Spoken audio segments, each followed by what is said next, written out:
Hi everybody, this is Kevin from IEOR 190G. The topic is usually smartphone patent war, but this time we're talking about using social media in education, how we've used that this semester in IEOR 190G. So, in short, I think there are three ways where using social media for education beats traditional forms of education. So, the first of which is that I think through social media it's much easier to communicate basic ideas. And what I mean by that is usually in in more structured classes, in order to communicate an idea, I have to do that through a formal assignment, through a paper, through a project, and there's not much way for me to communicate an idea and get a lot of feedback on it. And that's what social media lets me do. It lets me easily, from my apartment or from anywhere with an internet connection, I can just sit down, record a video, put down my thoughts and opinions on this week's topic, and quickly get feedback, from the professor, from students, and things like that.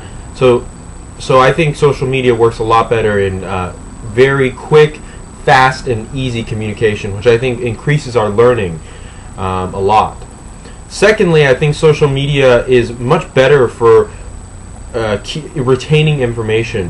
What I mean by that is when you take tests, what students often do is they end up cramming a lot of information from the book into their head, taking the test, but after the test they just sort of forget that information and it doesn't really retain so well. By using things like YouTube, I am having to teach or explain my ideas to the viewer, and I think by doing this really, they often say the best way to learn something is to teach it. So this has really helped me learn a lot more about smartphone patents, the smartphone patent war that's going on, IP law, because I've been talking about it so much and explaining these articles so much. That has really helped me learn a lot more as well over the course of the semester, and I think that knowledge will stay with me after the end of the semester because I've done so much hands-on discussion about it. Lastly, I think it's better than traditional education because it's better preparation for the real world. And what I mean by that is I'm sort of hitting on the points that the professor mentioned in his email, in that when I have to sit down and talk into a camera and explain my points, this helps me become a better communicator.